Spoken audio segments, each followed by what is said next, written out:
자, 안녕들 하십니까? 예. 뭐 아직까지도 이 코로나 때문에 쉽지는 않은데 그래도 뭐 꿋꿋하게 할 수밖에 없죠. 우리가 지난번에 이제 간편까지 다 했고요. 이제 다시 앞으로 돌아가셔서 정리를 우리가 이제 해보면 될 거예요. 예. 그래요. 요즘 뭐 학원에 나오면은 격하게 반감을 느끼시는 모양이군요. 그래요. 자, 이제 페이지는 이제 12페이지. 예, 저희가 이제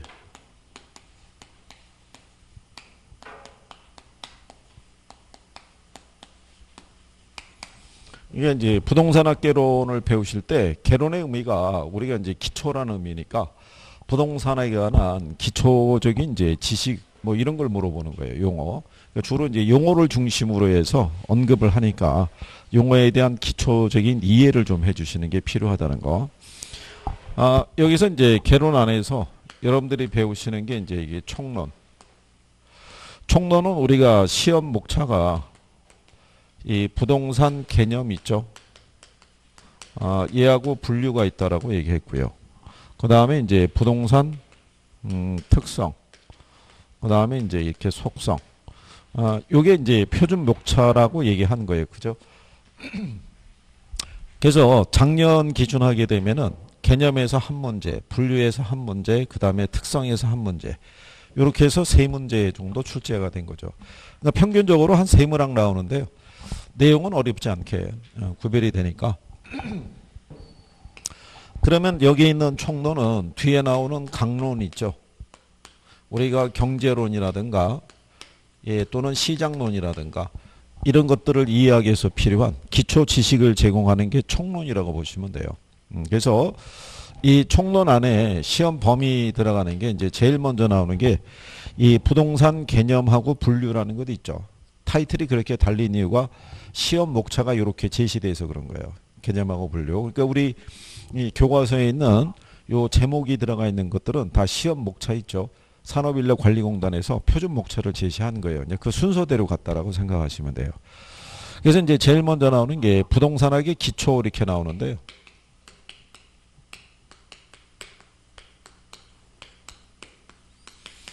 요게 개념이 있을 때요. 요게 이제 부동산 자체의 개념을 의미할 수도 있고요. 부동산 학 자체의 기초적인 내용을 담고 있을 수도 있다. 근데 이쪽은 시험에서 인용되는 부분이 그렇게 크질 않아요.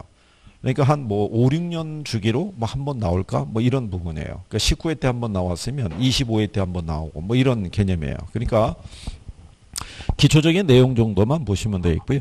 그래서 제일 먼저 나오는 게 뭐가 있냐면 부동산학의 정의라고 있는데 이 정의라는 거는 시대라든가 학자들에 따라서 견해가 조금씩 달라질 수 있다라고 보시면 돼요. 그래서 이제 여러 학자들의 정의가 제시가 되어 있는데 일반적으로 그 12페이지에 밑에서 네 번째 줄에 보면 김영진 교수라고 언급이 되어 있어요. 그죠? 이분의 논리가 먼저 나온 거는 이 양반이 이제 우리나라의 부동산학 이론을 최초로 소개한 그런 학자이기 때문에 제일 먼저 나왔는데 간단하게 우리가 용어상에 보면은 이렇게 되어 있어요. 부동산 활동의 그죠? 능률화의 원리라고 이렇게 얘기를 했어요.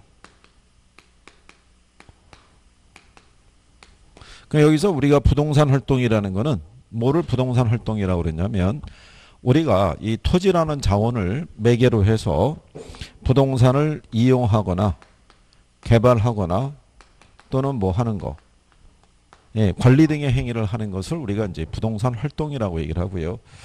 이걸 행위를 할 때 그 능률화의 원리라는 것은 하나의 지침이라고 보시면 돼요. 그죠? 이걸 할 때는 항상 무슨 이용이 되게끔, 이게 되게끔. 그래서 이 상태로 이용하고요. 이 상태로 개발하고요. 이 상태로 유지가 되도록 관리하는 것. 거기에 관한 이제 기본적인 원리를 제시하고 있죠. 그러면 여기 있는 요 최이호 이용이라는 거는 어떤 전문가의 특별한 이용이 아니라 일반인 누구라도 보편적으로 생각할 수 있는 이용을 무슨 이용이다? 그게 최이호 유형이라고 얘기를 하죠. 그래서 일반적으로 주택가, 주거지역을 가면은 주택들이 들어서 있고요. 상업지역을 가게 되면 상가들이 들어서 있고, 그죠? 이런 것들이 그냥 무슨 이용이라고 보면 돼요. 최이호 이용. 근데 이제 그렇지 못했을 때는 우리에게 주어진 자원을 낭비하는 거다라고 얘기하는 거죠. 예, 그래서 기본적인 행위 기준으로 제시하는 게 이거예요. 그래서 여러분들이 부동산을 이용하거나 개발하거나 관리할 때도 이 상태로 하는 거죠. 부동산에 대한 가치를 우리가 판정하겠죠. 예, 가치를 판정할 때도 무슨 상태로? 그렇죠. 감정평가상에서도 그래서 부동산의 가치는 무슨 이용을 전제로, 최이호 이용 상태를 전제로 가치를 판단해야 된다고 얘기를 해요. 그래서 이게 능률화의 원리라고 얘기를 하고요. 거기에 따른 뭐를 우리가 개척한다고 얘기하냐면, 예, 응용 기술이라는 거를 우리가 개척해야 된다고 얘기를 해요. 근데 이제 우리가 무슨 이용을 하다 보면요. 예, 이 이용을 추구하는 과정에서는 항상 이 문제가 따르게 되어 있는 거예요. 그죠? 여기서 이제 기회비용의 논리가 이제 나오는 거죠. 우리가 이제 기회비용이라는 것은 어느 한쪽을 선택함으로써 우리가 포기한 모든 것들을 뭉친 거를 뭐라고 그래요? 그걸 기회비용이라고 그래요. 그죠? 그러면 이제 선택의 문제에 대한 거를 우리가 합리적인 판단을 내릴 수 있느냐? 우리 지난번에 이제 그런 거 얘기했었죠. 도시가 성장을 하게 되면 도로를 개설해야 될 때 중간에 만약에 산 같은 장애물이 있으면 터널을 뚫고 나가는 방법이 있고 위에서 돌아가는 방법이 있죠. 거기에 따른 비용과 편익에 대한 관계를 우리가 판단할 수 있느냐. 네, 그런 걸 우리가 생각해 볼 수 있어야 되는 거죠. 근데 이 선택을 해서 여기에 따른 합리적인 판단을 내린다는 게 결코 쉬운 건 아니죠. 예, 그래서 합리적인 판단을 내릴 수 있는 어떤 방법론을 제시하는 게 부동산 학이라고 생각하시면 돼요. 그래서 뭐 그런 정도로 보시면 되겠고요. 그리고 대부분 이 부동산학에 관한 기본적인 사항은요, 경제 원리를 바탕으로 하고 있어요. 소개가 되고 있는 게. 그래서 옆에 가시면은 부동산학의 이제 성격이라고 있죠.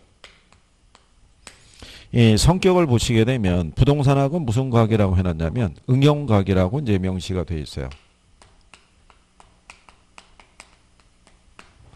자, 거기 보시면은 요게 이제 시험에서는 응용과학에 관한 것도 있죠. 학문을 보면은 순수과학이 있고 무슨 과학이 있어요. 그래서 이제 부동산학을 순수과학이라고 하면 틀리고요. 무슨 과학이라고 그래야 돼요. 예. 그러니까 순수과학이라는 것은 물리학이라든가 또는 지구과학이 있죠. 예, 이런 학문이 아니고요. 여기서 제시된 기초적인 원리를 우리 인간의 실생활에 접목을 시키는 뭐 그런 학문적인 성격을 갖고 있다라고 보시면 되겠죠. 지구 같은 경우는 우리 지구를 구성하고 있는 뭐 토양이 있으면 걔는 어떤 성분으로 구성이 되어 있느냐, 뭐 질소, 뭐 나트륨, 뭐 이런 식으로 성분 자체를 분석하는 거라 그러면 응용과학이라는 거는 그런 이 성분이 우리 인간 생활이 거주하는데 또는 생활하는데 어떤 영향을 미치는가를 분석하는 거를 우리가 무슨 과학이라고 한다? 응용과학이라고 그래요. 그래서 우리는 우리에게 주어진 어떤 기후라든가 거기에 따라 건축을 할 때도 반영할 수가 있죠. 우리나라 같은 경우는 건축할 때 보면 벽체 사이에 단열재 시공을 해요. 겨울이라는 계절이 있으니까. 근데 동남아 같은 데는 상대적으로 덥죠. 그러니까 뭐 동남아의 태국 같은 나라에 보면 벽체에 단열재 시공이 안 돼 있어요. 그래서 거기는 갑자기 기온이 낮아져 가지고 우리나라 가을 날씨 있죠. 예, 그 정도만 나오면 얼어 죽는 사람이 생긴다는 거예요. 그건 왜 그러냐면 체질 있죠. 예, 체질이 이미 거기에 예, 최적화되어 있기 때문에 갑자기 기온의 변화가 있으면 그러니까 이제 거기 이제 이런 것들이 우리 인간 생활에 미치는 영향을 분석한다 그래서 응용과학의 성격이고요. 그 다음에 두 번째가 무슨 과학이라고 그러냐면요. 근데 이제 요게 우리가 이제 학문을 보게 되면요. 자연과학이라는 것도 있고요. 예, 그 다음에 그 우리가 보면 이제 사회과학 뭐 이런 것들이 있을 수 있는데 여러분들이 아시는 자연과학에서는요. 우리가 하나의 결론을 도출하기 위해서는 무수히 많은 뭐를 실험을 통해서 우리가 이제 그 결론을 도출할 수 있어요. 우리가 저기 입지론에서 배웠던 이제 중력 이론 아시죠? 그죠? 그 중력에 대한 관계를 연구하기 위해서는 꼭대기에서 사과라든가 물체를 떨어뜨려 보면서 이 중력에 대한 것을 우리가 이제 계산을 통해서 무수히 많은 이제 실험을 통해서 계산할 수 있는데 부동산학에서는 그게 어려운 게 뭐냐면 인플레가 발생하면 예, 그게 부동산 가격에 어떤 영향을 미칠 것이냐. 뭐 이런 거를 만약에 분석하려고 그러면 그럼 어떻게 해야 돼요? 실제로 인플레이션 상황은 돼야 되잖아요. 근데 그거를 정책에 개입을 해가지고 갑자기 어떤 인플레를 조장해가지고 그거를 분석한다는 건 쉽다 어렵다. 되게 어렵다는 거예요. 그런데 우연스럽게 인플레가 발생했잖아요. 그러면 이제 그때 그게 하나의 좋은 뭐가 되는 거예요. 예, 그렇죠. 자료가 되는 거예요. 그래서 이제 실제로 우리가 인플레 상황이라든가 IMF나 이런 걸 겪었다. 전혀 예기치 못한 상황에서 발생하는 여러 가지 경제 현상이 있죠.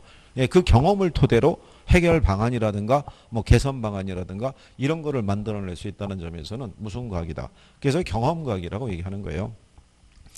그 다음에 이제 부동산학이라는 거는 무슨 과학의 성격도 있다 그러냐면요. 종합과학. 왜냐 우리가 부동산을 이용하거나 개발하거나 이런 일련의 행위를 할 때는 어느 한 측면의 원리를 갖고는 이 최이호 이용을 추구하기는 어려워요. 그러니까 거기에 관련된 여러 가지 내용이 있죠. 법률, 경제, 사회 있죠. 일반적으로 그 김영진 교수라는 분은 부동산이라는 거는 이 복합 개념에 묶여 있다고 보는 거예요. 그래서 우리가 모든 부동산을 접근할 때는 세 가지 관점에서 접근이 필요하다고 그래요. 그게 법률과 경제와 기술적인 측면. 그러면 이 법 안에도 여러 가지 원리가 있겠죠. 공법, 뭐 사법, 행정 여러 가지가 있는 거를 묶어서 법률적인 측면. 그래서 여러 분야의 학문적인 원리와 연계되어 있다고 그래서 무슨 학문이다. 종합과학이라고 얘기를 해요. 그 다음에 이제 네 번째 나오는 거는 무슨 과학이라고 그래요. 이 규범과학에 대한 것은요. 예, 거기 보시면은 자, 거기 보면 이제 시장에서 나타나는 일련의 부동산 현상을 보고요. 그 중에 어떤 행위가 사회에서 바람직한 것인가를 밝히고 이를 판단할 수 있는 규범적인 이론 분야도 있다라고 얘기를 하죠. 예, 그럼 만약에 이런 거예요.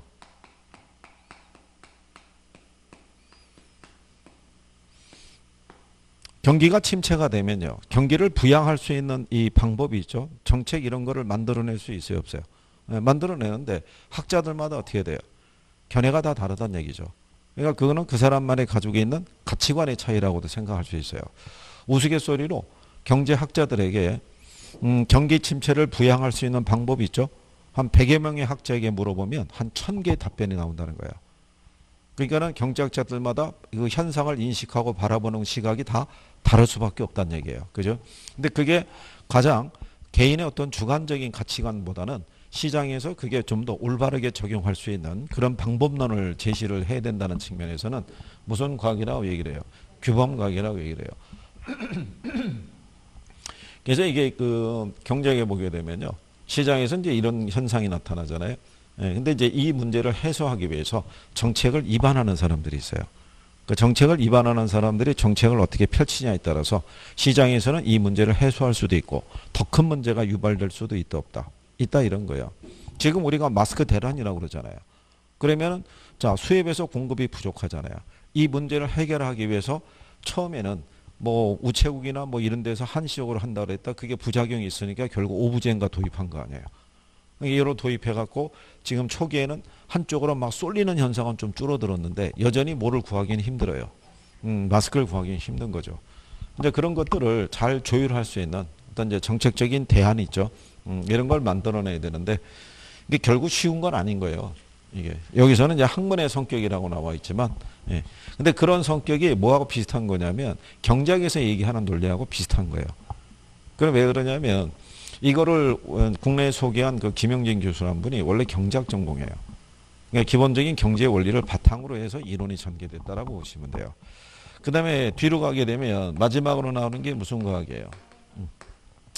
사회과학이기 때문에 자연과학이라는 거는 자연의 법칙을 연구하는 학문이라고 그러면 사회과학이라는 거는 우리 인간의 행위에서 발생하는 여러 가지 결과물을 놓고 연구하는 학문이라고 보시면 되는데 인간의 행위다 보니까 반드시 절대적인 논리는 없어요. 예외적인 것도 있다 없다. 그래서 여러분들이 배우신 대로 접근성이 좋으면 부동산의 가치는 높다고 할 수 있어요. 근데 반드시 높은 건 아니죠. 예외적인 사항도 존재할 수 있다. 그래서 그거를 기초로 분석하는 학문이라고 보시면 돼요. 그래서 이런 성격이 있다고 보시면 되겠고요. 시험상에서는 주로 이게 답으로 나온 건 이거 하나야. 나머지 얘도 지문으로 나왔고요. 얘도 지문으로 언급이 된 거예요. 밑에 건 아직 지문으로 등장한 적은 없어요. 그렇죠? 그러니까 답으로 유도하려고 그러면 뭔가가 제시가 될 수 있어야 돼요. 바꿔줄 수 있는 거. 그 다음에 이제 그 뒤로 가게 되면 부동산학의 지도 이념이라고 있어요. 그죠? 이념이라는 거는 추구하는 이상과 가치를 얘기를 해요. 그러니까 이제 여기서 얘기하는 이념이라는 거는 결국 부동산 학이라는 거는 뭐를 추구하는 학문이냐는 얘기예요. 뭐를 위해서 존재하는 학문이냐. 그래서 거기에 보시면은 일반적 지도 이념이라고 있죠. 자, 지난번에 얘기했지만 일반적이라는 것은 보편적이라는 얘기예요. 그러니까 이거는 부동산 학에서만 추구하는 가치가 아니라 모든 학문에서 보편적으로 동일하게 추구하는 가치라고 생각하시면 돼요. 그래서 일반적 이념에 보게 되면요. 효율성이라는 게 있고 그 다음에 뭐가 있어요? 형평성. 경제학에서 추구하는 이념도 이거예요. 우리에게 주어진 자원이 희소한 자원이죠. 이거를 가지고 얼마나 효율적으로 생산할 수 있겠는가. 그죠? 그리고 또 그 생산된 그 재화를 얼마나 많은 사람들에게 공평하게 분배할 수 있느냐. 그거를 연구하는 게 경제학의 사고예요. 또 법학이라는 것도요. 법은 만인의 평등하다는 원리의 기초를 두고 있죠. 그러니까 모든 학문의 기본적인 게 추구하는 게 여기에 바탕을 두고 있다는 거예요. 그러면 부동산학도 일반적인 학문과 마찬가지로 이 두 가지를 추구하는 건 똑같다는 거죠. 그죠? 근데 이 중에서 부동산학에서 추구하는 최우선의 가치 이념은 뭐가 된다고 그랬어요? 그게 효율성이 되는 거예요. 어차피 우리에게 주어진 자원이 희소하기 때문에 여러 가지 부동산 문제가 유발이 되는 거예요. 우리가 쓴 만큼 생산할 수 있으면 부동산에 관한 문제는 발생하거나 이런 것들이 현저히 줄어들겠죠. 그래서 특히 또 민간 부분을 놓고 보게 되면 뭐가 중시가 돼요? 효율성이. 근데 사회 전체적인 차원에서는 모두 중요하다는 얘기예요. 형평성의 문제가. 그렇죠? 그래서 여러분들이 시장 실패라고 배우셨죠. 네, 시장이 실패라고 그랬을 때요. 여러분들이 보면 시장이 효율적으로 작동하고 있어요. 그죠? 그럼 정부는 개입할 필요가 있다 없다? 네? 개입해야 돼요. 네, 시장의 실패는 이 효율성의 문제인 거예요. 형평성의 문제는 시장 안에서는 다루지는 않는 문제예요. 그러니까 이 문제를 해결하기 위해서는 누가 개입할 수밖에 없다. 그래서 정부가 개입할 수밖에 없는 거예요. 시장기구 안에서는 가격을 매개로 이거를 조정할 수는 없다는 얘기예요. 그래서 민간 부분은 얘를 중시하지만 사회 전체적으로 모두 중요하다. 얘도 중요하다는 거예요. 그래서 여기서 효율성이라는 거는 우리에게 주어진 토지란 자원이 이게 희소한 자원이잖아요. 그러니까 이 자원을 사용할 때는 우리가 낭비하거나 뭐 하지 않고 방치하지 않고 뭐를 추구하자는 얘기냐면 이걸 추구하자는 거예요.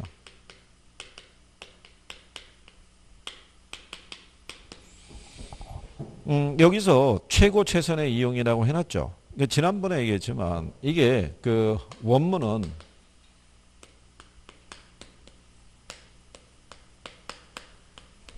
이게 highest and best use예요. 이거를 일본 애들이 최요 이용이라고 번역한 거예요. 한문으로. 그래서 우리가 옮겨온 거고 이걸 우리나라 학자가 번역을 했을 때는 이게 합성어라고요. 이게 최고의 이용하고요. 최선의 이용이 있죠. 이 두 가지가 충족이 된 거를 우리가 최고 최선의 이용이라는 거예요. 그래서 주어진 조건 중에서 전제 조건만 충족이 되면 그냥 최선의 이용이지 최고의 이용은 아니라고 그래요. 그래서 같은 용어로 보시면 돼요. 최고 최선의 이용이라는 게 결국 최유 이용하고 같은 개념이다. 다만 이제 번역에 따른 차이라는 거예요. 요것 때문에 이제 학개론 공부할 때 수험생분들이 조금 힘들어하는 게 뭐냐면 용어가 표현이 하나로 통일해서 쓰면 좋은데 조금씩 다른 거예요. 그래서 이게 용어가 인식하는데 조금 더 어려움이 있다라고 얘기를 해요. 우리가 왜 종합환원율이라고도 배웠잖아요. 그걸 그냥 자본환원율이라고 표현하기도 해요. 또는 환원율이라고 표현하기도 하고. 근데 시험에서 쓸 때는 그런 거를 피하기 위해서 자본환원율 그러면 앞에다가 가로 열고 종합자본환원율 이렇게도 주는 거예요. 그게 이제 반발이 좀 많으니까 용어에 대한 게. 우리가 취약한 게 그거예요. 그래서 여러분이 알고 있는 용어 말고 다른 표현이 나오면 이게 또 다른 애인가? 이렇게 생각하는 거예요. 그죠? 오죽 했으면은 정예비 효과하고 부예비 효과로 배웠는데 시험에서 외부 효과는 외부 경제와 외부 비경제로 구분할 수 있다. 이렇게 나오니까 자기는 또 안 배운 것 같거든요. 선생이 정예비 효과, 부예비 효과는 알려줬지 외부 경제하고 외부 불경제는 안 가르쳐줬다는 거죠. 그래서 또 거기다 마킹한 사람도 있고 뭐 다양하다는 얘기죠. 그러니까 용어의 인식이 필요해요. 자, 형평성이라는 건요. 토지 소유권에 대한 폭넓은 배분을 얘기를 해요. 그죠?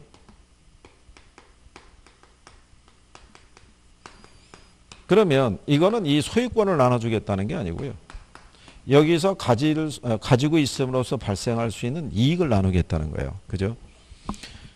자, 원래 이 자본주의 경제 시스템에 자본주의 경제 꽃이 뭐겠어요? 부자예요, 부자. 그렇잖아요. 자본주의 경제 시스템에. 사회주의 경제에서는 부자가 나올 수는 없죠. 그렇죠. 전부 국가가 갖고 있으니까. 근데 가진 자와 가지지 못한 사이에 발생하는 형평성 문제가 있잖아요.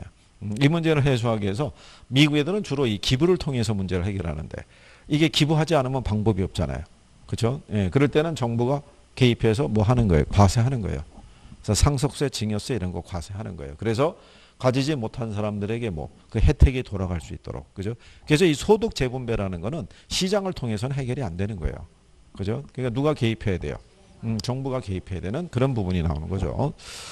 자, 그래서 이제 거기 보시면 나와 있죠. 부동산학에서 추구하는 최우선의 가치는 뭐라고? 효율성이라고. 14페이지 밑에서 네 번째 줄에 있죠. 그렇죠? 예. 그래서 이게 이제 시험에서 한번 바뀌어서 나온 적이 있어요. 예, 민간 부분에서 볼 때는 뭐가 효율성이 중요하다 그러면 틀리겠죠. 아니, 형평성이 중요하다 그러면 효율성이 중요하다 보시면 돼 있고 옆에 보면은 부동산학의 지도 이념이라 해놨죠. 옆에 이제 예, 그거는 이제 학자들이 또 제시한 거예요. 그래서 예, 공익과 사익의 조화라는 측면이 있죠.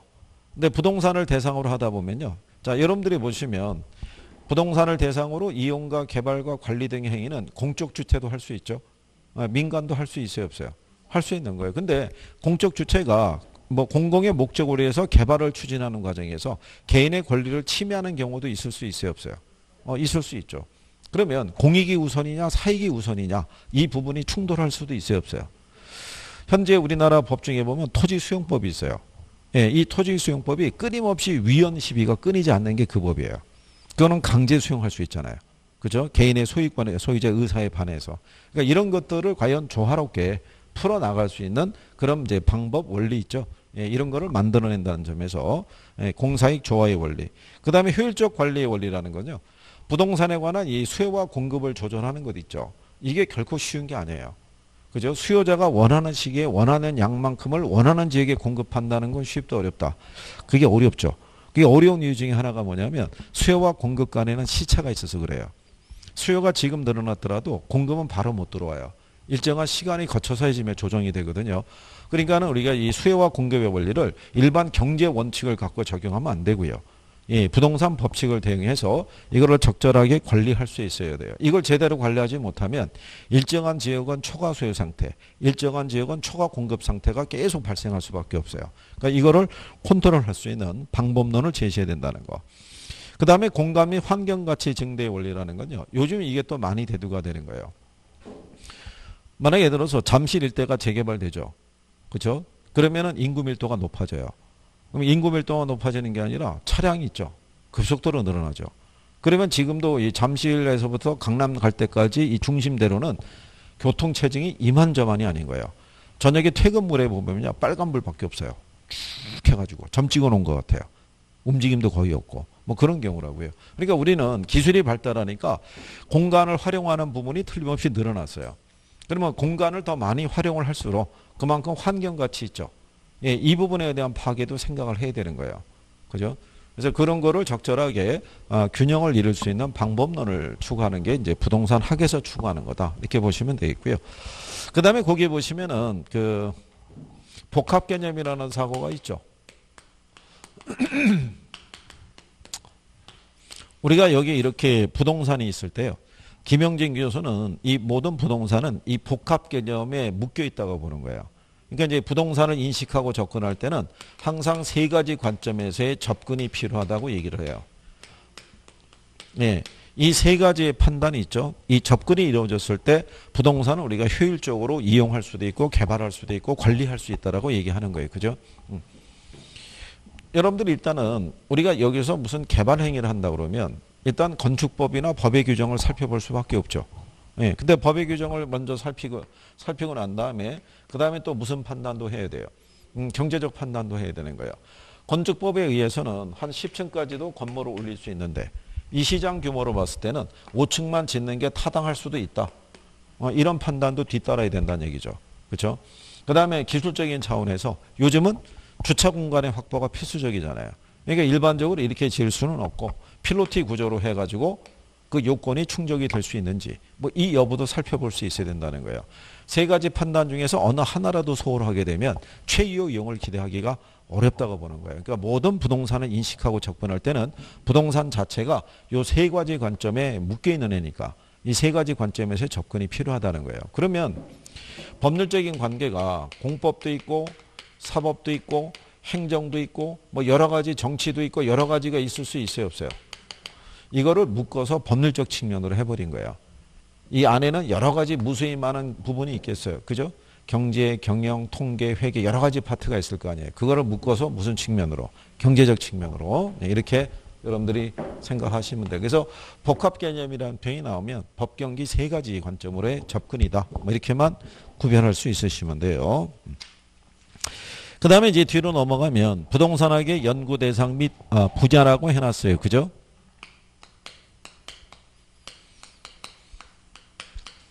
그래서 지금 뭐 인강을 가지고 그죠? 자 3월이니까 새로운 마음으로 또 공부해야지 이렇게 해서 이제 들어온 사람들은 하얀색 분필로 쭉 들어올 때는 그냥 들어주셔도 되는 거예요. 시험상에서 인용하는 거 별로 없으니까 많이 적으려고 애쓰실 필요는 없고 그냥 처음에 들으면 그냥 좋은 얘기 같은 거예요. 그죠? 좋은 얘기 같은 거예요. 그죠? 참 좋은 얘기야. 이런데 지나고 나면은 남는 건 없어요. 처음에 들을 때 그런 거예요. 근데 이제 용어가 어느 정도 인식이 됐죠. 그럼 이제 알 것도 같은 거예요. 근데 문제 풀면 답이 또 안 보이는 거예요. 그 과정이 다 겪어야 되는 거예요. 근데 중요한 거는 지금 3월에서부터 하더라도 결코 시간이 없다 이렇게 얘기할 수는 없어요. 지금서부터 해갖고도 충분히 합격할 수 있어요. 학원가에서는 한 4월달 중순 5월에 나온 사람도 동체 합격하는 사람이 있어요. 그 사람은 주변의 시선의 압박이 있죠. 그것 때문에도 열심히 할 수밖에 없어요. 특히 그 지역에서 소위 한 대로 왜 마당발이라는 분이 있죠. 그분은 본인이 얘기하지 않아도 그 지역의 소문이 쫙 돌아요. 아무개 공부하고 있다며 뭐 이렇게 되는 거예요. 그죠? 그러면 이제 회원들이 예의주시하죠. 그렇잖아요. 그러니까는 그 시선의 부담 때문에 죽어라고 할 수밖에 없어요. 그러니까 그때 되면 하는 거예요. 이거는 학창 시절에 성적하고 관계없다고 그랬죠. 그죠? 학창 시절에 내가 전교 몇 등이야. 이거 중요하지 않아요. 내가 수학을 잘하는데 이런 거 중요하지 않아요. 그죠? 누가 꾸준히 열심히 하느냐에 관건이 있는 거예요. 이거는 뭐 남녀노소 이런 거 차이도 없어요. 열심히 하면 되는 왕도가 따로 없는 거예요. 근데 중요한 거는 이게 공부하는 뭐가 있어야 돼요? 습관이 있어야 돼요. 그죠? 주부도 처음에 무슨 뭐 예를 들어서 헬스라든가 뭐 수영이라든가 뭐 하러 다니려고 그러면 몇 번 하다 보면 귀찮을 때도 있거든요. 근데 계속 가갖고 그게 몸에 어떻게 해야 돼요? 딱 습관이 되면 그러면 계속 가게 되는 거예요. 자연스럽게. 그죠? 학원도 나오는 것도 습관인 거예요. 그렇잖아요? 지금 틀림없이 학원에 못 나오죠. 코로나 때문에. 집에 있는 사람들은 루머를 수집하고 있을 거예요. 이 시험이 연기될 수도 있다더라. 뭐 이런 것도 있죠. 그럼 본인의 바람이죠. 그렇죠? 아니 3월 달에 10월 시험이 왜 연기를 지금 논의하고 있겠어요? 시험을 연기하려고 논의하게 되면 거의 몇 월 달까지 가야 돼요. 한 9월 달 뭐 이 정도 가야지 이게 연기를 얘기해 볼 수 있는 거죠. 참 걱정이에요. 시험 일정이 조정이 된 경우는 있어요. 예전에. 조정이 된 경우는 예전에는 2년마다 한 번씩 봤어요. 2년마다 봐가지고 시험 일정이 거의 뭐 11월 이렇게 됐는데 뭐 그 다음에 뭐 땡겨가지고 4월인가 5월 뭐 이렇게 해서 시험을 본다고 그랬다가 이게 또 문제가 있다고 보고 이게 뒤로 또 밀려버린 거예요. 그래가지고 4, 5월에 시험 본다고 그래가지고 1, 2, 3월 달에 어떻게 했겠어요? 뭐 나오니 안 나오니 막 죽어라고 하고 있는데 시험이 뒤로 밀린 거예요. 그러니까 어떻게 됐겠어요? 이런 뭐 그래서 여기서 공부하던 사람들이 4월 달 뭐 이게 3월 달인가 들어갈 때 다 집으로 들어갔어요. 한 10월 달 시험 본다고 그러니까 11월 달에. 그러니까 요때 4월 달, 3월 달 들어갈 때 새로 나온 사람들 있잖아요. 이 사람들이 또 11월 시험이니까 또 열심히 한 거예요. 근데 들어갔던 사람이 다시 5월 달에 나왔죠. 네, 실력이 또 비슷해지는 거예요. 왜? 집에 들어가서 다 까먹은 거예요. 다시 한 거예요. 우리의 기억이 예전만 못한 거예요. 그죠? 네. 돌아서면 잊어먹는 거예요. 그죠? 내 성격이 그렇게 깔끔한지를 이번에 알았죠. 그죠? 예, 잊어먹는데도 뭐 다른 게 없는 거예요. 깔끔한 거예요. 그죠? 깨끗하게. 그죠? 예, 다시 들으면은 조금 알 것도 같고 돌아서면 또 잊어먹고 이런 거죠. 그래서 이 수업이 반복 학습이라는 거예요. 그죠? 경제 원리 이해하기 힘드시죠? 예? 뭐 수혜량의 변화, 수혜의 변화 들었을 때 하고 막상 할 때 힘들잖아요.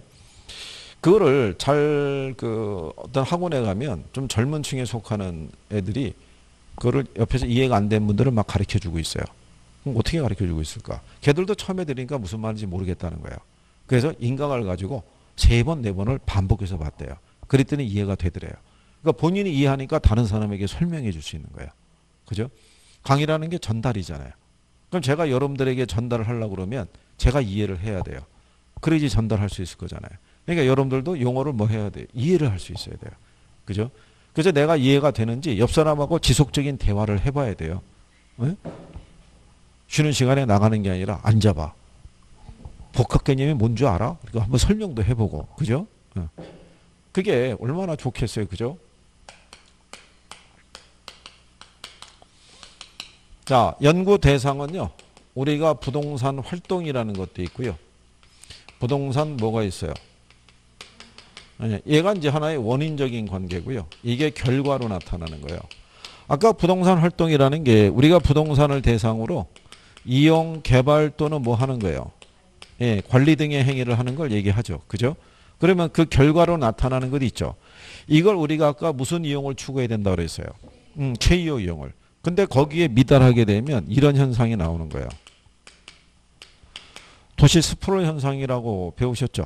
네. 도시 스포이라는 거는 이 현상은 도시의 중심부에서 많이 나타나겠어요? 도시의 외곽에서 많이 나타나겠어요? 응? 외곽에서 많이 나타나는 거예요. 그게 여러분 시험에 한번 나온 거예요. 답으로. 틀린 거 골라라. 그래서 도시 중심부에서도 많이 나타난다면 틀리는 거예요. 그죠? 그래서 우리가 지난번인 것처럼 서울을 중심으로 해가지고 주변에 있는 위성도시 있죠?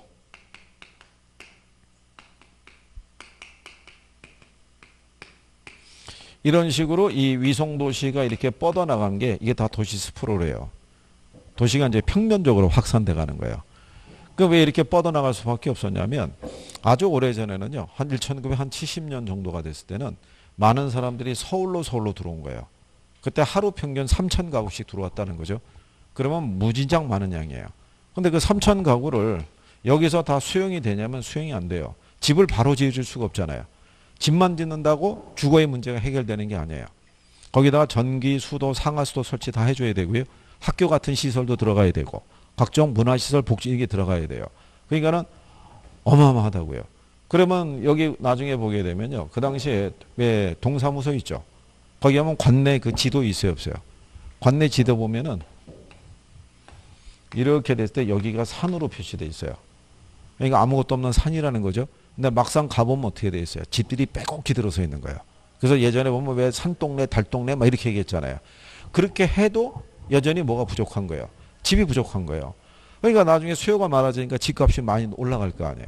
그러니까 이 사람들은 여기서 뭐를 짓고 집을 짓고 유인한 거예요. 그래서 그 당시에 광고 문구는 서울까지 45분 거리 뭐 이런 식으로 유도한 거예요. 그러니까 이 중에 도시계획을 세워서 만들어진 지역이 몇 개나 있었겠냐고요. 그죠? 그러다 보니까 이런 현상이 발생하는 거예요. 근데 그 이후로 이게 엄청나게 많은 우리에게 후유증을 가져다 준다는 걸 인식을 했죠. 그럼 그 다음에는 개발할 때는 뭐를 수립을 해서 도시계획을 수립을 해서 이제 주거지역이나 이런 걸 이제 조성하기 시작하는 거예요. 그럼 이런 문제가 좀 더 개선될 수 있어요, 없어요? 있죠. 그러니까 이 행위가 올바르면 우리에게 삶의 질을 개선해 줄 수 있지만 그렇지 않으면 오히려 많은 피해를 가져다 줄 수 있어요, 없어요? 있죠. 그러면 이거를 보면 행위에 어떤 개선을 해야 되는지를 우리가 알 수가 있죠. 그래서 이제 김영진 교수는 이 두 가지가 연구 대상이라고 얘기한 거예요. 그러니까 제목 정도 알아두시면 돼요. 여러분 시험에는 한 줄 나온 거예요. 부동산학의 연구 대상에 얘네 둘이 있다. 이렇게. 그렇게 보시면 되겠고.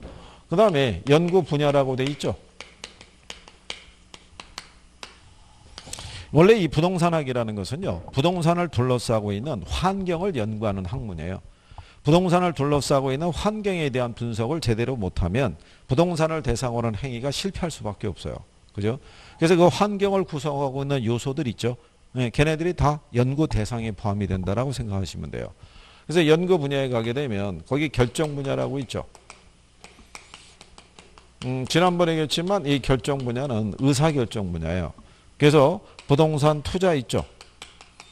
또 부동산 금융이 있죠. 그 다음에 부동산 개발이 있죠. 근데 투자나 개발을 할 때는 자금이 필요하죠. 네, 그러니까 자금 조달 여부에 대한 올바른 판단도 필요한 거예요. 그죠? 여러분들이 투자나 개발할 때 보면 자금을 조달할 때 내 지분을 활용해서 자금을 조달할 수도 있죠. 아니면 부채를 조달할 수도 있어요, 없어요? 있겠죠. 아니면 두 개를 적절하게 이렇게 배합을 해서 우리가 자금 조달할 수도 있는 거죠. 거기에 따른 이제 판단이라는 것도 필요해요. 그죠? 근데 일반인들이 여기에 대한 올바른 판단을 하기는 쉽지 않아요. 그래서 이제 등장하는 게 이거예요. 의사결정 지원 분야라고 있어요. 그죠? 예, 여기에 들어가는 게 감정평가 있죠. 그 다음에 마케팅이 있죠. 여러분들이 하는 업무인 중개 있죠. 예, 중개는 마케팅 안에 포함되어 있는 거예요. 그죠? 예. 그래서 마케팅이 상당히 포괄적인 영역이라고 보시면 돼요. 그죠? 거기에 따른 관리 또는 컨설팅 이런 게 있는 거예요. 이거는 실무적인 차원에서 여기서의 올바른 의사결정을 내릴 수 있도록 뭐를 제공해 주는 거예요. 예. 그러니까 중개사들도 역시 그거예요. 중개사들에게 나중에 여러분들에게 제일 많이 물어보는 게 뭐냐면 사야 돼, 팔아야 돼 이거예요. 그렇잖아요. 근데 그게 되게 어렵다고요. 그렇잖아요. 아니 말 듣고 샀더니 어떻게 돼요? 사고 났더니 가격이 떨어질 수도 있잖아요. 그죠? 팔라고 해서 팔았는데 시세가 또 오를 수도 있잖아요. 그러니까 그런 판단을 내린다는 게 결코 쉬운 게 아니죠. 그러니까 그 부분에 대한 나중에 경험을 많이 사셔야 돼요. 그죠? 올바른 조언을 해줄 수 있다는 거죠. 이런 걸 해주기 위해서는 이 분야에 대한 뭐도 있어야 돼요. 지식도 있어야 돼요. 이건 이제 우리가 이론적인 부분이라고 그러고요. 이건 실무 차원이라고 그래요. 그럼 우리가 기본적인 뭐는 알아야 되냐면 부동산 특성을 알아야 돼요. 부동성이 뭐라고 그랬어요? 우리 힘으로는 움직이지 못하는 거예요. 그러면 부증성이라는 건요. 우리 힘으로는 늘릴 수 없는 거예요. 그럼 영속성이라는 건 줄어들지 않는 거예요. 우리가 아무리 사용하더라도. 그러면 그 특성은 기본적으로 알아야겠죠. 그러니까 이거 출제하는 거예요. 그죠? 이게 다 시험 범위예요. 이게. 그죠? 그 다음에 뭐도 알아야 되냐면 현재 시장 상황이 어떤지도 알아야 되잖아요. 그죠? 그 다음에 도시지역 안에서 어디에 입지하는 것이 바람직한 것인지도 또 분석할 수 있어야 되죠. 근데 내가 투자하는 시점은 현재지만 수익이 발생한 건 미래잖아요. 그러니까는 기초금융수익에 관한 지식도 있어야 돼요. 이게 현재 가치하고 미래 가치를 우리가 판단하는 거예요. 그러니까 이런 부분에 대한 것들이 제대로 연결이 안 돼 있으면 올바른 판단을 내리는 게 쉽다 어렵다. 그게 어렵다는 거예요. 그래서 이게 어떤 적절한 조언을 해주거나 정보를 제공해 준다는 게 결코 쉬운 건 아니란 얘기죠. 그죠? 그래서 이 구성이 다 여러분들의 시험 범위에 다 포함되어 있다고 보시면 돼요. 그죠? 그래서 예전에 이런 시험 목차 있잖아요. 산업인력 관리대공사 제시하기 전에는 예전에는 학자들이 그냥 이 편제를 그냥 만든 적도 있어요. 그럴 때 이 편제대로 책을 구성해서 낸 학자도 있어요. 책의 구성의 제목이 기초 분야, 결정 분야, 결정 지원 분야 이렇게 소개한 것도 있어요. 그게 이제 미국의 부동산 학자들이 소개한 이론을 갖다가 번역을 해서 그렇게 해서 소개한 것도 있어요. 자, 그 다음에 이제 옆에 그 17페이지에 가면은 부동산학의 접근 방법이라고 있죠. 예, 접근 방법은 뭐냐면 결국 우리가 부동산을 대상하는 행위가 좀 더 효율적이었을 때 여러 가지 문제를 개선할 수 있는데 그게 효율적이지 못하면은 여러 가지 문제가 양산이 될 수 있어요, 없어요? 예, 그런 문제를 해결할 수 있는 어떤 방법을 학자들이 꾸준히 제시를 하겠죠. 예, 그래서 거기 보면 접근 방법이라는 건요, 부동산 행위를 좀 더 개선시킬 수 있는 어떤 실천 방법이 있죠. 이걸 학자들이 제안한 거예요. 근데 시대나 또는 환경에 따라서 이 방법은 계속 변할 수 있어요, 없어요? 변할 수 있다는 얘기죠. 거기 보시면 분산식, 중점식, 종합식이라고 해놨죠. 이거는 우리나라의 김영진 교수가 만든 거예요. 그죠? 그러니까 다 외우시거나 할 필요는 없고 그 중에는 3번에 보면 종합식이라고 있죠. 예, 17페이지 밑에서 세 번째 줄이에요. 그죠? 얘는 아까 인 것처럼 부동산학 이론을 법률과 경제와 기술 있죠. 요 세 가지 측면의 복합 개념으로 이해하는 그 바탕을 둔 것이 종합식 접근 방법인데요. 얘가 시험에 인용이 된 건 그거예요. 우리나라의 부동산학 이론을 단기간에 통일적으로 정착시킨 데 기여한 방법이 이 방법이라는 거예요. 그게 예전에 10회 때 한번 나온 거예요. 10회 때. 그 이후로는 그렇게 답으로 나온 적은 없어요. 그죠? 근데 우리가 이 방법 안에 보게 되면 6번에 법 제도적이 있고요. 7번에 의사결정이라고 해놨죠. 예, 이거는 법 제도적인 거라는 건요. 이렇게만 보시면 되죠.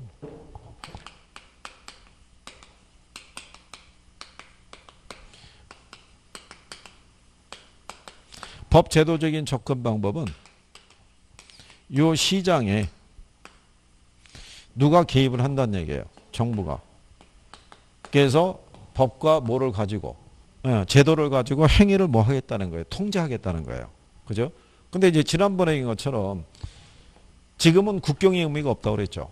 외국인들도 우리나라 투자할 수 있고 우리도 외국에 나서 투자할 수 있으니까 자국의 법과 제도만 갖고는 행위를 통제하기가 어려워요. 그런데 이 시장에 참여하는 사람들이 있죠. 이 시장 참여자들은 합리적인 사고를 갖고 있는 사람들이에요. 이 사람들이 시장에 들어와서 시장 참여자가 누구 생각하시면 되냐면 일반 투자자들 있죠. 개인도 되고 기업도 되고 이럴 수 있다는 얘기죠. 이 사람들은 다 뭐를 얻기 위해서 들어와요.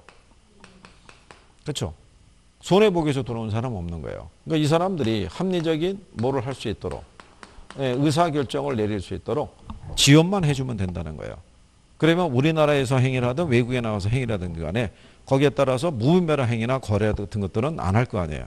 그래서 지금은 이제 이쪽이 조금 더 지지를 받고 있다라고 얘기하는 거예요. 이게 얘도 시험 지문에 한번 딱 나온 적이 있어요. 인간은 합리적인 존재고 자기 이윤의 극대화를 추구하는 그런 가정하에서 출발한다는 접근 방법이다라고 얘기를 해요. 그래서 뭐 그런 정도. 그러니까 이쪽에서는 문제를 유도하기가 결코 쉽진 않아요. 문제가 내더라도 어렵게 줄 수가 없어요. 학문적인 성격을 바탕으로 하고 있는데 어렵게 주면은 여러분들이 풀 수가 없잖아요.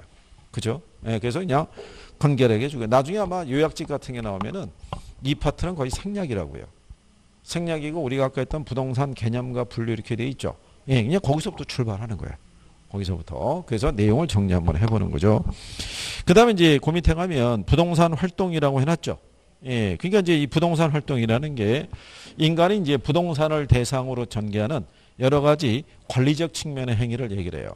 우리가 이제 부동산을 관리한다는 얘기는 우리에게 필요한 것을 얻기 위해서 부동산을 이용하거나 개발하거나 또 거래하거나 이럴 수 있어요, 없어요?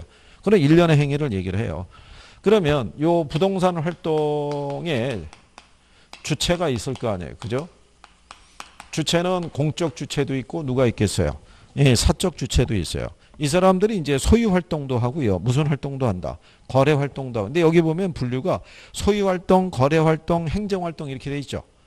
그래서 아주 초창기에는 학계론의 순서가 이렇게 들어가 있었어요. 소유 활동, 거래 활동, 행정 활동 이렇게 있죠. 단락이 이렇게 나눴던 적도 있어요. 교과서와. 그래서 일련의 그런 행위를 우리가 부동산 활동이다라고 여러분들이 보시면 되겠고요. 거기 보면 그 활동에 따른 주체가 있죠. 그래서 주체를 보게 되면 공적 주체도 있고요. 그 다음에 누구도 있고 사적 주체도 있고요. 제3섹터가 있다라고 그래요. 민간 합동회에서 우리가 개발 행위 같은 거 할 수도 있어요, 없어요? 있죠. 그래서 이게 이 부동산 활동은 부동산을 대상으로 하는 일련의 어떤 뭐 이용, 개발, 관리 이런 행위를 얘기하는데 공적 주체도 개발할 수 있어요, 없어요? 공영 개발을 사적 주체도 할 수 있죠. 아니면 민간 합동회에서도 개발할 수 있는 거예요. 그래서 제1섹터, 제2섹터, 제3섹터라고 그래요. 이거를 예전에 시험에서 제2섹터라고 줘서 답으로 유도한 적이 있어요. 근데 간혹 가다가 이 학교론을 보시게 되면요. 딱 보면 답이 나오는 것도 줘요. 그죠? 시간 싸움이기 때문에. 그런 문제가 한 대문제 나와요. 딱 보면 이건 바로 이거다. 이렇게 나오는 거예요. 그죠? 그런 거를 실수로 틀리면 큰일 나는 거예요. 근데 또 틀리는 사람이 있어요, 없어요? 있어요. 아주 쓰러지겠어요. 아주 그냥. 그리고 나와가지고 실수했니, 착각했니, 그래봐야 무슨 의미가 있겠어요. 그죠? 그래서 그 뒤로 넘어가시면 20페이지에 부동산 활동의 속성이라고 해놨죠. 요거는 뭐냐면 공적 주체가 부동산을 대상으로 이용이나 개발 등의 행위를 하든 사적 주체가 그런 행위를 하든 인식해야 될 하나의 지침이라고 생각하시면 돼요. 그게 활동의 뭐라고 얘기한다? 속성. 그래서 페이지 20페이지에 가면은 활동의 속성이라고 명시가 되어 있는 거예요. 그죠? 구별할 수 있으시죠? 예, 거기 보시면은 제일 먼저 나오는 게 과학성과 뭐가 있대요? 기술성.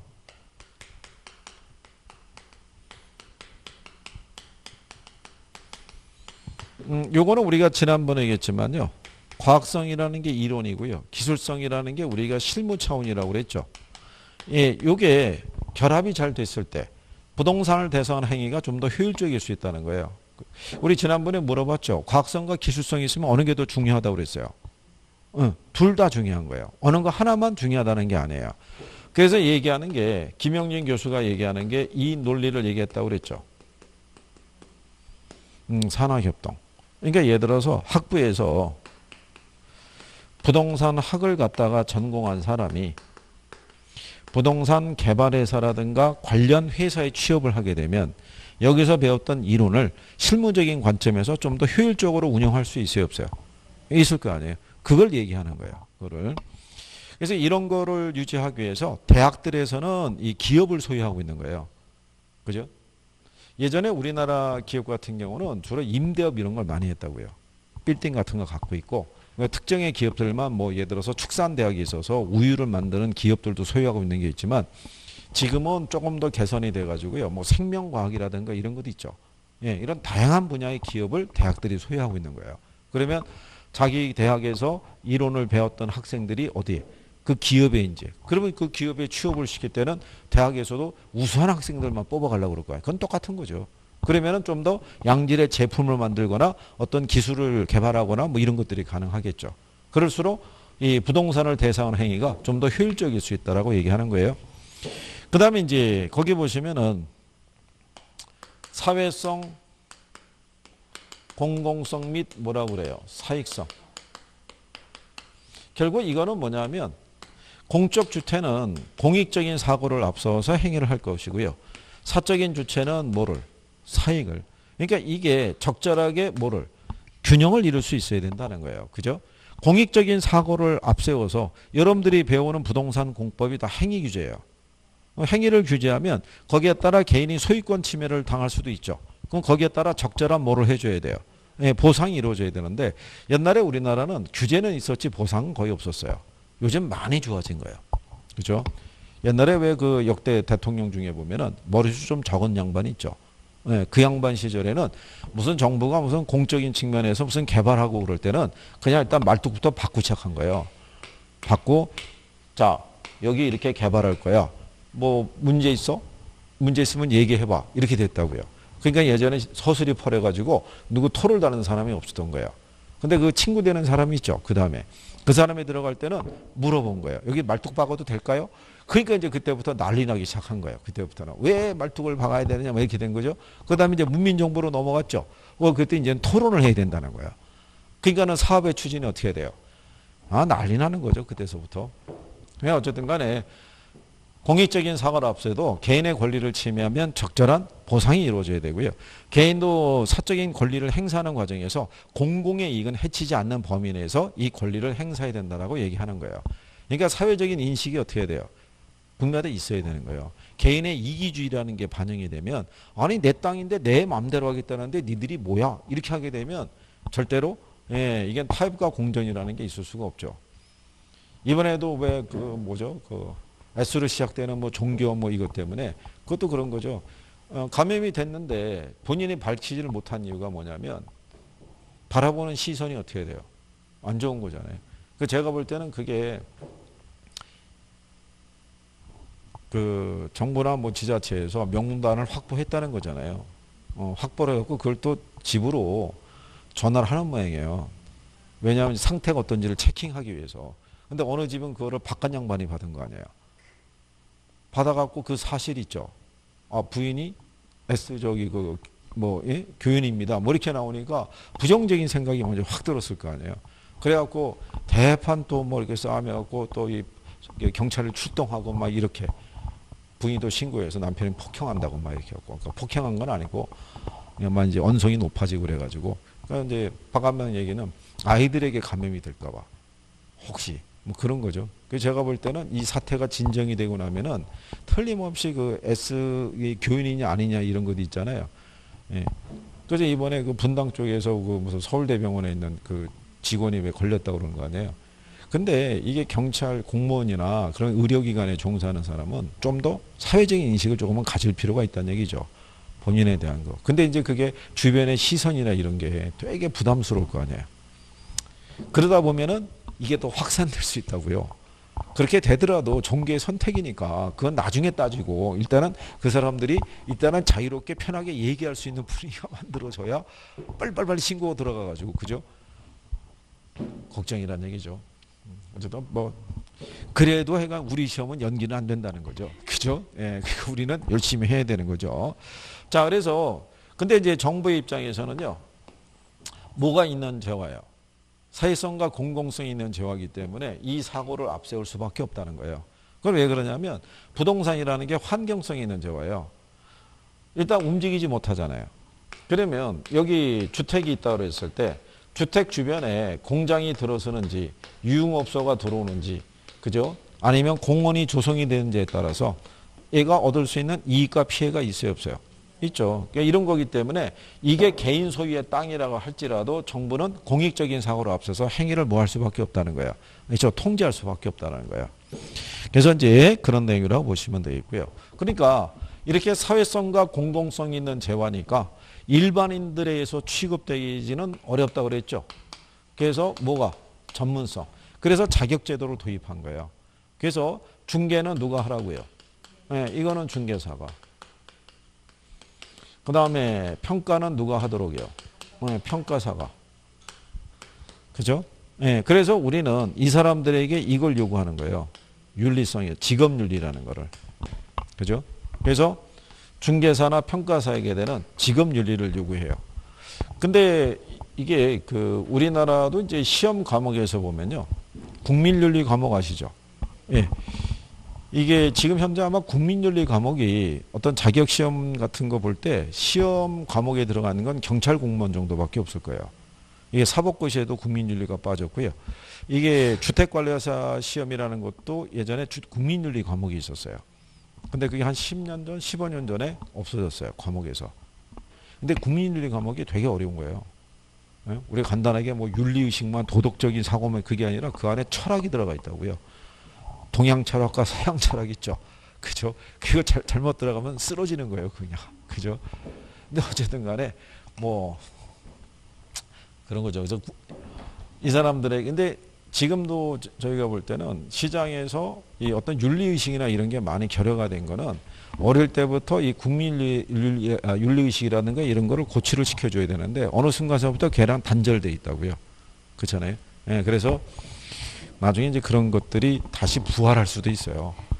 왜냐하면 한국사 아시죠? 예전에 이거 단순하게 외우는 과목으로 취급했다고요. 점수 그냥 편하게 딸 수 있는. 그런데 점점 더 여론이 바뀌면서 우리 나라 사람이면 우리나라의 어떤 어떤 전통, 예를 들어서 뭐 역사를 알아야 될 거 아시냐. 그래갖고 이게 이제 또 대두가 되는 거죠. 그러니까 얘는 국사 과목이라는 건 절대로 대학 순위인데 빠질 일이 없는 거죠. 영국이 가는 거죠. 다른 건 조정이 되더라도. 그렇지 않겠어요? 갑자기 부각되듯이 국민의 윤리의식이 너무 떨어져 있다고 판단이 되면 모든 시험에 뭐가 들어와야 된다. 국민윤리가 집어넣어야 된다. 그러면 학계론 버금가는 거죠. 난리 나는 거죠. 그래서 이걸 요구하는데 이 윤리안에 보게 되면은 여러분 시험에 나온 건요. 그 윤리성에 대한 부분에서 보면 윤리의 유형이라고 돼 있죠. 거기 보면 고용윤리라는 게 있고요. 조직윤리라는 게 있고 그 다음에 서비스윤리가 있고요. 그 다음에 공중윤리가 있죠. 요 중에는 요거 두 가지 나온 거예요. 조직윤리하고 공중윤리 있죠. 고용윤리는 뭐 얘기하냐면 중개사무소에 가게 되면 대공도 있고 소공도 있고 보조원도 있어요. 예, 중개보조원도 동등한 수준의 윤리의식이 있어야 된다는 거예요. 예. 그 다음에 조직윤리는 뭐냐면 이 중개업자 간에도 동업자 정신은 있어야 된다는 거예요. 이 중개업자 간에 친목단체라는 게 존재해요. 그 친목단체 간에 텃세를 부리거나 이럴 수도 있어요. 예, 그렇게 됨으로써 오히려 거래 질서를 문란하게 만들어주는 부분이 있어요.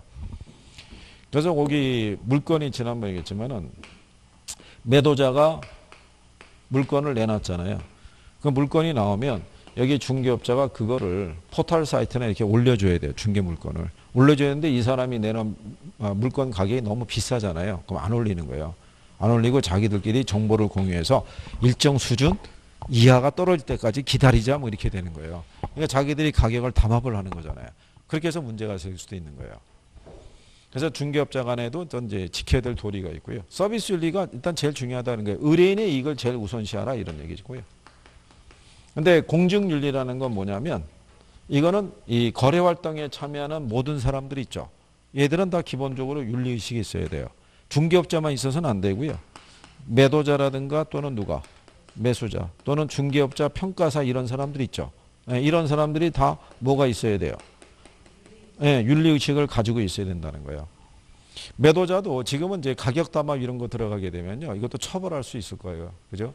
분야회에서 가격 담합하거나 막 이런 사태가 있잖아요. 그래서 이런 윤리의식이 필요로 한다는 거. 자, 그 다음에 이제 거기 그 뒤에 가시게 되면 정보활동이라고 해놨죠. 예, 부동산을 대상으로 행위가 효율적이기 위해서는 반드시 뭐를 수집을 해야 돼요. 예. 이걸 왜 수집해야 되냐면 부동산이라는 건요. 지역성과 뭐가 있어요. 여기에 따라 환경의 변화에 따라 개별적인 특성에 따라 형성되는 가치나 이게 다 틀려요. 우리가 만약에 H자동차에서 이번에 신차가 출시가 됐어요. 3000cc짜리가. 걔는 전국 어디에서 거래하거나 동일한 제품을 동일한 가격대로 거래할 수 있는데 부동산은 그렇지 못해요. 근데 부동산이라는 거는 현재 시장에서 거래되고 있는 가격은 현재 정보까지만 반영이 돼 있어요. 미래에 대한 변화는 거의 반영이 안 돼 있거든요. 그러니까는 올바른 거래가 이루어지기 위해서는 뭐를 반드시 수집해야 돼요. 정보를. 아까 얘기한 것처럼 거잖아요. 팔고 났더니 가격이 뛰더라. 사고 났더니 시세가 떨어지더라. 이런 거는 제대로 된 정보의 분석이 안 돼 있다는 얘기잖아요. 그래서 이런 정보 활동이라는 것이 꼭 이루어져야 되고요. 그 다음에 부동산을 대상으로 활동은 대인 및 무슨 활동이라고 그래요.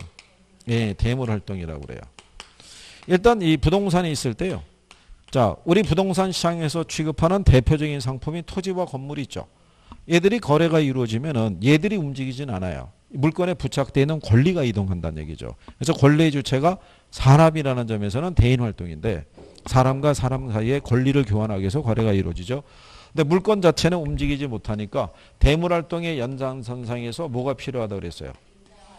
예, 임장 활동이라는 거는 현장 확인하는 거예요. 우리가 집 보러 다니고 땅 보러 다니는 게 다 임장 활동이라고 했어요. 그죠? 이게 필요한 이유는 부동성 때문에 움직이지 못하니까. 그래서 그런 얘기를 우리가 한 거고요.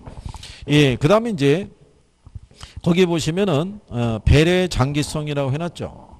그러면 우리는 부동산을 대상으로 한 행위는 왜 배려의 장기성이라는 걸 필요하겠어요? 그렇죠. 영속성 때문에. 토지는요. 우리가 아무리 사용하더라도 줄어들지 않아요. 그렇잖아요. 근데 걔를 사용하면 사용할수록 가치가 높아져요. 자연 상태의 토지에서 우리가 개량을 하게 되면 농지로. 농지가 또 우리 필요에 따라 택지로 전용될 수 있어요, 없어요? 그렇잖아요. 그러니까 우리 필요에 따라 현재 농지의 수에 따라 택지로 전용이 될 수 있는 거죠. 그러니까 현재 용도만 보고 가치를 판정해서는 안 된다는 거예요. 그러니까 미래에 대한 변화까지도 어떻게 해야 돼요? 감안을 해서 우리가 행위를 해야 된다라고 얘기하는 거예요. 그리고 이제 부동산을 대상으로 한 이 활동에는요. 거기 보면 공간 활동이라고 얘기를 해요. 그러면 이 공간이라는 거는 몇 차원 공간을 얘기를 해요. 그렇죠? 이건 3차원이죠. 수평만 인식하는 것이 아니라 공중하고 어디에 미치는, 지하에 미치는. 예. 그 다음에 이제 이 모든 부동산 활동은요. 항상 무슨 개념으로 접근하라는 거예요. 예. 법률과 경제와 기술적인 측면에 매여 있는 게 부동산이니까 세 가지 관점에서 접근이 이루어질 때 우리는 최유 이용을 도모할 수 있다라고 얘기하는 거예요. 자, 그래서 이 속성이 이제 그렇게 주어져 있고요. 옆에 가면은 부동산 활동의 일반 원칙이라고 23페이지에 있죠. 예, 요거는 그냥 뭐 참고하셔도 돼요. 예, 그래서 그런 정도. 그 다음에 이제 뒤로 넘어가시면 이 부동산 표준 산업에 따른 부동산업이라고 해놨죠. 예. 여기도 예전에 시험에서 한 3번 정도 인용이 된 적은 있는데요. 요거는 그 당시에 개정이 돼서 나온 거기 때문에 지금은 뭐 크게 중시하진 않으셔도 돼요. 여기 또 외우거나 그러지는 않으셔도 돼요. 그죠? 예, 이제 그런 정도 보시고요. 그리고 뒤에 나와 있는 이 현상에 대한 것도 아까 얘기했지만 현상이라는 거는 부동산 활동의 결과로 나타나는 게 뭐예요? 그게 현상이라는 거예요. 아까 도시 스포럴 현상 뭐 이런 거 얘기했었죠. 예, 이제 그런 정도로만 인식하시면 돼요. 그러면 이제 27페이지에 가시면 2절의 개념하고 분류라고 해놨죠. 예, 이제 여기서부터 우리가 잠깐 쉬었다 해보시는 거예요.